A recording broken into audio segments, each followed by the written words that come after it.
Hallelujah. Hallelujah. Hallelujah. Precious Father, in the name of Jesus, we thank you, we honor you, we glorify you. We soak this moment in the blood of Jesus. Bless your people. Use us for your glory and for your purpose. In Jesus' mighty name we pray. Amen. Shalom, shalom, peuple de Dieu. Nous vous bénissons au nom de Jésus-Christ. Le Seigneur est merveilleux. Une fois de plus, il vient de nouveau devant notre écran. Merci. C'est un privilège de venir devant votre écran. Le Seigneur Jésus-Christ est merveilleux.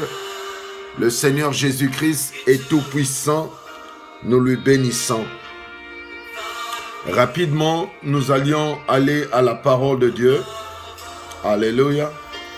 La parole de Dieu, nous allions lire la parole de Dieu au nom de Jésus-Christ. La parole de Dieu est dans le livre de Proverbes, Proverbe 16, verset 22. La sagesse est une source de vie pour celui qui la possède. Alléluia. Et le châtiment des insensés, c'est leur folie. Alléluia. Dieu est merveilleux, bien-aimé. Dieu a quelque chose de nouveau pour toi. Il m'a demandé de te dire qu'il t'aime, qu'il a un plan merveilleux pour toi. Malgré tout ce que tu es en train de vivre, bien-aimé, tu dois savoir que Dieu est tout-puissant. Devant tes épreuves, il est tout-puissant. Devant les vallées, les montagnes, il est tout-puissant. Quel que soit ce que tu es en train de vivre, bien-aimé, Dieu t'aime. Dieu t'aime. Et Dieu se soucie de toi. Alléluia. Dieu t'aime. Je veux prier pour toi. Seigneur Jésus, bénis ce peuple. Glorifie-toi dans leur vie. Toi qui es le créateur du ciel et de la terre, change leur situation en joie. Au nom de Jésus-Christ. Amen. Oui, cette parole nous a bel et bien dit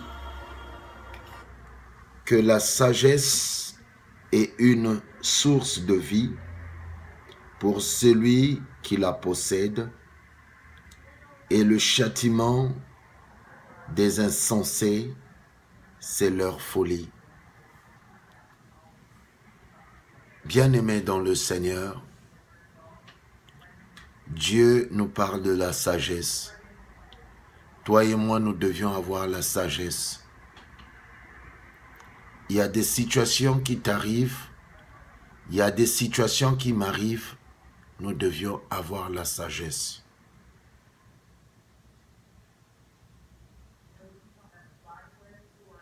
Notre thème ce soir, as-tu la sagesse de Dieu? As-tu la sagesse? As-tu la sagesse?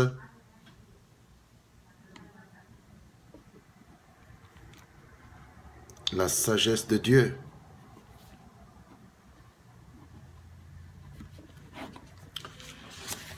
Le livre de Proverbes était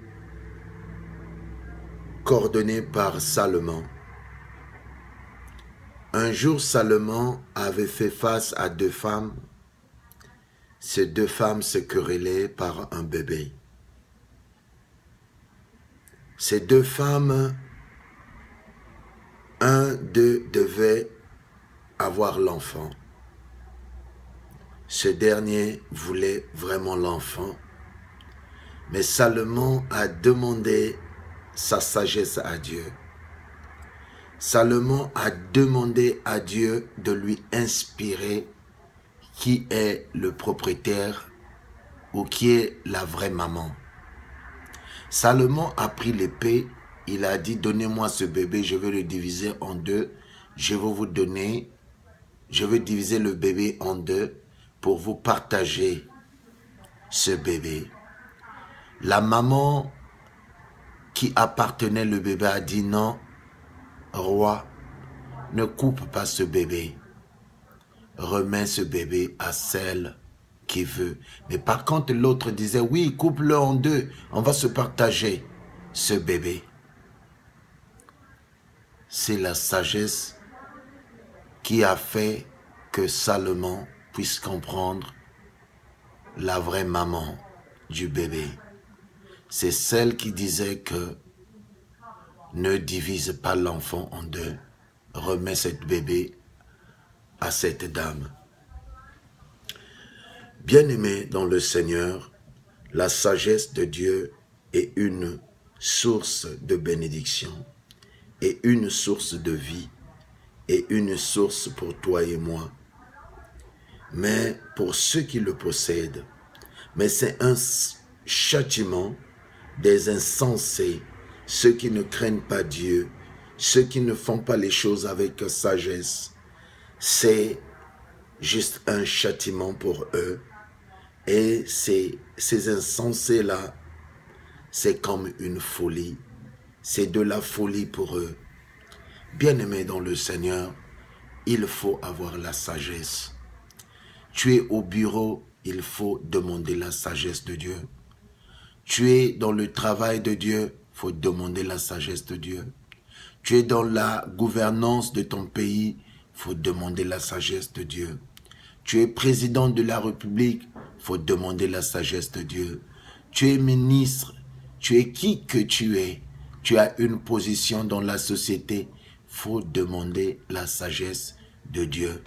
Parce que la sagesse de Dieu va te donner la bonne conduite à tenir pour résoudre de ces situations que toi-même tu n'as aucune idée. Bien-aimé dans le Seigneur, Dieu t'aime.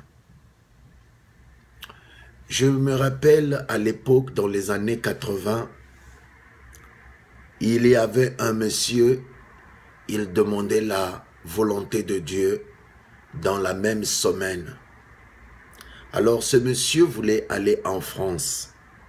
À l'époque de l'UTA, c'était l'avion, si je ne me trompe pas, des Français. Alors l'avion devait quitter Brazzaville pour N'Djamena et N'Djamena Paris. Alors le monsieur devait être dans l'avion. Il arrive à l'aéroport de Maya Maya, le monsieur était en face d'une dame et on regardait les téléx. Il n'y avait pas son nom ce jour-là dans l'avion. Le monsieur, il s'est énervé. On lui a dit, tu ne vas pas voyager. Il s'est énervé. Il a insulté la dame de l'agence de UTA. Il a tapé à table. Il a dit, je ne peux pas comprendre que vous êtes désorganisé. Je dois partir. On lui a dit, monsieur, vous ne pouvez pas partir. Et ce monsieur, ça lui a fait mal. Finalement, il est reparti chez lui. L'avion devait quitter, je crois, Brazzaville à 20h, 21h. Et le monsieur est allé dormir vers les minuit. Dans la matinée, la nouvelle est arrivée que l'avion est allé exploser vers les montagnes de comment on appelait ça, Kilimanjaro. Alors, le monsieur a pleuré. Le monsieur est allé voir la dame qu'il avait insolencée, qu'il avait menacée à la veille. Et il a demandé merci à la dame. La dame a dit, vous se moquez des gens ou quoi? Il y a des gens qui sont morts et vous venez me demander merci pour quelle raison. Je n'ai rien à voir avec ça. Vous imaginez les familles qui sont mortes et vous, hier, vous avez insolencé les gens. Voilà ce qui est arrivé. On ne veut pas en parler. Allez-vous-en. Bien-aimé dans le Seigneur, est-ce que toi tu fais la volonté de Dieu? As-tu la sagesse de Dieu? Il y a des choses que tu es en train de forcer dans ta vie. Tu veux que ces choses-là marchent à ton temps. Alléluia. Mais tu ne veux pas attendre le temps de Dieu. Il y a le temps de Dieu pour toi et moi.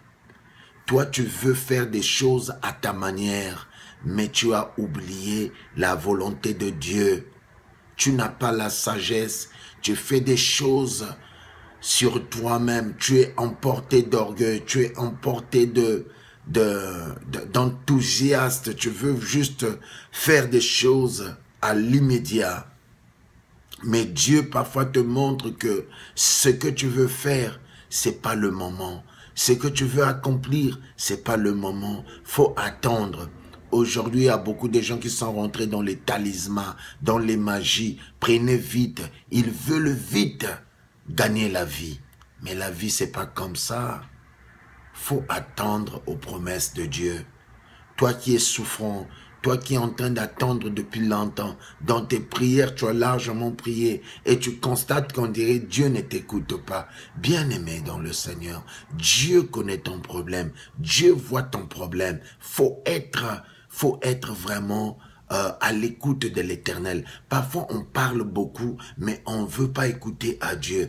Tu peux beau prier, tu peux beau emmener tes prières à Dieu, mais il faut dire, Seigneur, maintenant, donne-moi cette sagesse d'écouter à toi. Qu'est-ce que tu me dis?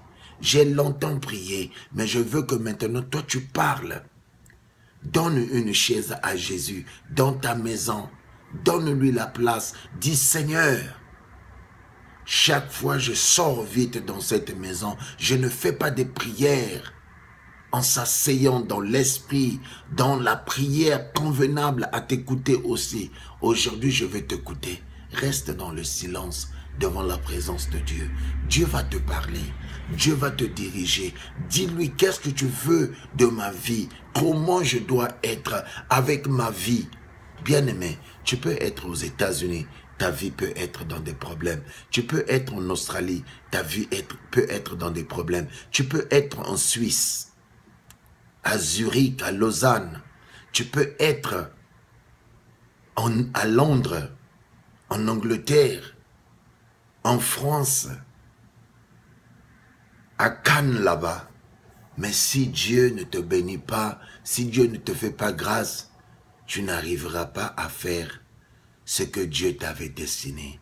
Il faut demander à Dieu, qu'est-ce que tu as destiné pour moi? Qu'est-ce que tu as comme plan pour moi? Montre-moi ce que toi tu as destiné pour moi. As-tu la sagesse? Il y a un homme aux États-Unis, il était dans des difficultés. Ils avaient commencé leur industrie dans un petit garage. Et aujourd'hui, on leur appelle Microsoft. Ils avaient commencé dans un petit garage. Aujourd'hui, c'est une compagnie de milliards de dollars. Bien-aimé, il faut demander à Dieu, qu'est-ce qu'il veut de toi? Qu'est-ce qu'il veut faire de toi? C'est là où tu comprendras que Dieu a son plan et il va le exécuter. Tu seras béni. Parce que toi, tu pries, mais tu ne veux pas rester dans le silence de dire, Seigneur, maintenant parle-moi. Parle-moi. Parle-moi. Et Dieu va te parler. Sois béni. Le Seigneur a un plan merveilleux pour toi. Je veux prier pour toi. Yahvé, toi qui es le roi des rois, le saint des saints, bénis ce peuple pour la gloire de ton nom. Sauve ce peuple, ils ont besoin de toi. Tu reviens bientôt. Bénis-nous. Nous voudrions t'écouter et non seulement te parler. Au nom de Jésus-Christ. Amen. Soyez bénis, peuple de Dieu. C'est le révérend Kouka depuis les États-Unis d'Amérique. Dieu vous aime beaucoup. Jésus-Christ revient bientôt. Il faut écouter à Dieu. Il faut écouter à Dieu. Au nom de Jésus-Christ, Amen.